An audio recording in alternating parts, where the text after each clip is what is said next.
आज दोस्तों बात करने वाले हैं कि आप लोग अपने एसबीआई क्रेडिट कार्ड के किसी भी ट्रांजैक्शन को आप लोग ईएमआई में कैसे कन्वर्ट करेंगे। दोस्तों जब भी आपका कोई ट्रांजैक्शन ज़्यादा अमाउंट का हो तो आपको अगर उसको एक बार में पे नहीं करना है या फिर आप उसको पे नहीं कर पाएंगे तो सबसे बेहतर ऑप्शन दोस्तों ये होता है कि आप उस ट्रांजैक्शन को पहले ही दोस्तों ईएमआई में कन्वर्ट कर लें।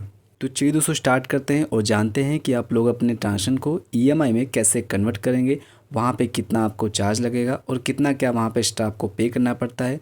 सारा कुछ दोस्तों हम इस वीडियो में देखने वाले हैं। आपको दोस्तों इस वीडियो को लास्ट तक देखना है ताकि कोई भी कन्फ्यूज़न या फिर आपको कोई भी डाउट ना हो। सबसे पहले आपको एसबीआई कार्ड ऐप को ओपन कर लेना है और अगर दोस्तों आपने अभी तक इस ऐप में रजिस्ट्रेशन नहीं किया है तो सिंपली अपने क्रेडिट कार्ड की डिटेल्स को डालने के बाद आप इस ऐप में रजिस्ट्रेशन कर पाएंगे। रजिस्ट्रेशन शुरू करने का जो प्रोसेस है उसके ऑलरेडी वीडियो बने हुए हैं, आप उन वीडियो को देख सकते हैं। यहाँ पे इस ऐप में लॉगिन करने के बाद आपका जो इंटरफेस है इस तरीके से आएगा। या आपको अपनी जो भी ट्रांजेक्शन है उनको ईएमआई में कन्वर्ट करने के लिए आपको ये ऑप्शन मिलेगा, जो कि दोस्तों सेकंड ऑप्शन होगा। आप देखेंगे डाउन साइड में ईएमआई एंड मोर का ऑप्शन यहाँ पे लिखा होगा। दोस्तों इस चीज़ का आपको ध्यान रखना है कि इस बार मेरे पास ये सवाल भी आते हैं कि सर हम वहाँ पे ईएमआई में टिक कर रहे हैं लेकिन वहाँ पे कोई भी ट्रांजेक्शन शो नहीं हो रहा है। तो आपको दोस्तों इस चीज़ का ध्यान रखना है। मान लेते हैं कि मैंने आज की डेट में कोई भी ट्रांजेक्शन किया, मान लेते हैं मैंने 10,000 का ट्रांजेक्शन आज की डेट में किया है, तो अब उस 10,000 को अगर ईएमआई में कन्वर्ट करना है तो वो दोस्तों 1-2 दिन में शो नहीं करता है। उसके लिए आपको दोस्तों 3 से 4 दिन वर्किंग डेज़ के बाद वो आपको यहाँ पे शो करेगा। दोस्तों जब भी आप लोग अपना ट्रांजेक्शन करेंगे तो उसको ईएमआई में कन्वर्ट करने के लिए 3 से 4 दिन के बाद ही आप उस ट्रांजेक्शन को कन्वर्ट कर पाएंगे। तो कहने का मतलब ये है कि जब भी आप कोई ट्रांजेक्शन करेंगे तो अब उसको ईएमआई में अगर आपको कन्वर्ट करना है तो आपको 3 से 4 दिन का वेट करना है, क्योंकि दोस्तों वो पहले या दूसरे दिन आपको वहाँ पे शो नहीं करेगा। अब दोस्तों ईएमआई में कन्वर्ट करने के लिए आपको यहाँ पे ईएमआई एंड मोर वाले ऑप्शन पे टिक कर देना है। इसके बाद आपको यहाँ पे 2 ऑप्शन दिखेंगे। यहाँ पे आपको सिंपली जो नीचे वाला ऑप्शन होगा फ्लेक्सी पे, आपको सिंपली इसी के ऊपर टिक करना है। इसके बाद आपको यहाँ पे इस तरह का इंटरफेस आ जाएगा। यहाँ पे आपको कंटिन्यू वाले बटन पे टिक कर देना है। तो सिंपली आपको कंटिन्यू वाले बटन पे टिक करना है। अब इसके बाद जो भी आपके यहाँ पे ट्रांजेक्शन अवेलेबल होंगे वो आपको यहाँ पे शो होंगे। आपको दोस्तों इस चीज़ का ध्यान रखना है कि कभी भी अपने ट्रांजेक्शन को अपने बिल जनरेट होने की डेट से पहले ही आपको वहाँ पे कन्वर्ट कर लेना है, ठीक है। आपको दोस्तों यहाँ पे आने के बाद जो भी आपके ट्रांजेक्शन अवेलेबल होंगे वो आपको यहाँ पे शो करेंगे। मेरे केस में यहाँ पे 5 ट्रांजेक्शन है जो कि अवेलेबल है ईएमआई के लिए, और यहाँ पे टोटल अमाउंट भी आपको शो करेगा। तो अब यहाँ पे जिस भी अमाउंट को आपको ईएमआई में कन्वर्ट करना है वो भी आप यहाँ पे सिलेक्ट कर सकते हैं। अगर आपको सारे मतलब जो भी ट्रांजेक्शन हुए हैं उन सबको ईएमआई में कन्वर्ट करना है तो यहाँ पे सिलेक्ट ऑल का भी ऑप्शन होगा। आप सारे मतलब ट्रांजेक्शन को ईएमआई में एक साथ कन्वर्ट कर सकते हैं। तो यहाँ पे मुझे सबको ईएमआई में नहीं कन्वर्ट करना है, लेकिन दोस्तों अगर आप सारे अमाउंट को ईएमआई में कन्वर्ट करना चाहते हैं तो आपको यहाँ पे सिलेक्ट ऑल पे टिक करना है और आगे बढ़ना है, ठीक है। तो अब यहाँ पे मुझे सिर्फ एक ट्रांजेक्शन को ईएमआई में कन्वर्ट करना है, तो हम यहाँ पे सिर्फ एक ही ट्रांजेक्शन को यहाँ पे सिलेक्ट कर लेंगे। तो सिंपली हम यहाँ पे जो 12,000 का यहाँ पे अभी है अमाउंट, तो इसको हम टिक करेंगे यहाँ पे। इसके बाद आप देख सकते हैं यहाँ पे टिक हो चुका है, और यहाँ पे आप अगर चाहें तो यहाँ पे अमाउंट भी फिक्स कर सकते हैं। दोस्तों यहाँ पे एक ऑप्शन और भी आपको दे रहा है कि जैसे 12,000 रुपये का ये ट्रांजेक्शन है, तो अगर मैं चाहूँ तो इसमें से कुछ अमाउंट को ईएमआई में कन्वर्ट कर सकता हूँ।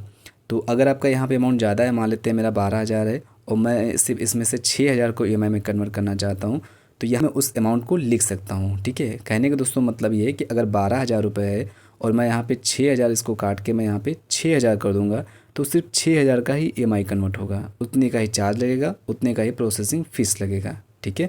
तो अगर आप ऐसा करना चाहें तो दोस्तों यहाँ पे कर सकते हैं, ठीक है। लेकिन दोस्तों हमको ऐसा नहीं करना है, हमको पूरे जो ट्रांजेक्शन का अमाउंट है उसको ईएमआई में कन्वर्ट करना है। जब दोस्तों आप यहाँ पे सिलेक्ट कर लें अपने ट्रांजेक्शन को, इसके बाद आपको यहाँ पे आगे चलना है। आपको यहाँ पे नीचे कंटिन्यू का बटन दिखेगा, सिंपल आपको कंटिन्यू वाले बटन पे टिक करना है। अब इसके बाद आपको यहाँ पे ये थोड़ा सा ध्यान देना है, यहाँ पे आपको जो भी चार्जेस होगा वो आपको यहाँ पे शो करेगा। तो यहाँ पे मेरा जो भी ट्रांजेक्शन है उसका यहाँ पे प्रोसेसिंग फ़ीस पहले यहाँ पे आपको शो करेगा। जैसे कि यहाँ पे 3 मंथ सिलेक्ट है, इसके हिसाब से यहाँ पे प्रोसेसिंग फ़ीस दिखा रहा है, और यहाँ पे इंटरेस्ट रेट भी यहाँ पे शो कर रहा है। यहाँ पे अगर मैं 3 मंथ में इसको कन्वर्ट करूँगा और इसके बाद यहाँ पे 15.25% का यहाँ पे पर ईयर का चार्ज पड़ेगा, और इसके बाद यहाँ पे और भी हैं जो कि आप यहाँ पे सेलेक्ट कर सकते हैं। यहाँ पे अगर आपको 3 मंथ का रखना है आप 3 मंथ का रख सकते हैं, 24 मंथ का है आपको 18 मंथ का भी देगा, 12 मंथ का है, 9 महीने का है और यहाँ पे 6 मंथ का है। ठीक है, तो आप अपने जो भी बजट के हिसाब से अपने ईएमआई को मंथ में कन्वर्ट कर सकते हैं। यहाँ पे मैंने 3 को सेट कर लिया है। यहाँ पे आप नीचे देखेंगे तो आपको पर मंथ का ईएमआई भी शो करेगा। सपोज़ यहाँ पे 3 मंथ लिखा हुआ है और इसके बाद यहाँ पे आप नीचे देखेंगे तो 3 मंथ के हिसाब से आपको पर मंथ की जो ईएमआई बनेगी वो यहाँ पे ये बन रही है। ठीक है, 4121 रुपये यहाँ पे बन रहा है। वैसे दोस्तों आपको यहाँ पे जो भी मंथ आपको सेट करना है वो आप अपने हिसाब से सेट करेंगे और आपको यहाँ पे नीचे अमाउंट शो कर देगा कि आपको कितना आपको पर मंथ देना होगा। ठीक है, तो यहाँ पे दोस्तों ये बेहतर ऑप्शन है कि यहाँ पे अगर मैं 12,000 एक साथ नहीं पे करना चाहता हूँ तो यहाँ पे 3 मंथ का मैंने ईएमआई कन्वर्ट कर लिया है, जो कि पर मंथ मुझे 4,000 रुपये के हिसाब से देना है, जो कि 3 मंथ में समाप्त हो जाएगा। इतना दोस्तों होने के बाद आपको यहाँ पे नीचे अप्लाई का ऑप्शन होगा। सिंपली दोस्तों इस अप्लाई वाले ऑप्शन पे टिक कर देना है।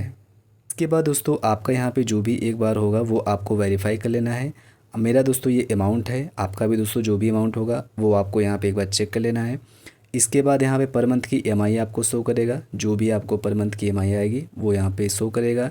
इंटरेस्ट रेट मतलब कितना ब्याज लग रहा है वो आपको शो करेगा। 3 मंथ का है और प्रोसेसिंग फ़ीस 142 रुपये यहाँ पे लग रहा है। तो इस तरीके से सारी चीज़ों को चेक करने के बाद यहाँ पे आई एग्री वाले बॉक्स पे आपको टिक करना है। इसके बाद आपको यहाँ पे सबमिट वाले बटन पे टिक कर देना है। अब इसके बाद आप देख सकते हैं मेरी जो ईएमआई वाला प्रोसेस था कन्वर्ट करने का वो दोस्तों कंप्लीट हो चुका है। आपको दोस्तों यहाँ पे मैसेज भी आ जाएगा जो भी आपकी रिक्वेस्ट होगी। यहाँ पे इस तरीके से मैंने अपने ट्रांजेक्शन को ईएमआई में कन्वर्ट कर दिया है और यहाँ पे मुझे 12,000 की जगह अब मुझे पर मंथ 4,000 का बिल ही जनरेट होगा। तो इस तरीके से अगर आपका भी कोई अमाउंट ज़्यादा है और आप उसको ईएमआई में कन्वर्ट करना चाहते हैं तो इस तरीके से आप सभी लोग कर पाएंगे।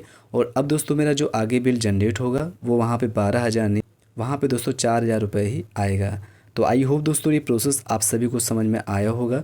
फिर भी इस प्रोसेस में कोई भी कन्फ्यूज़न हो या फिर दोस्तों इससे रिलेटेड कोई भी और भी सवाल हो तो आप दोस्तों बेफिक्र होकर कमेंट बॉक्स में लिख सकते हैं और मैं आपके कमेंट का उत्तर जरूर दूंगा। थैंक्स फॉर वॉचिंग दोस्तों, बाय बाय।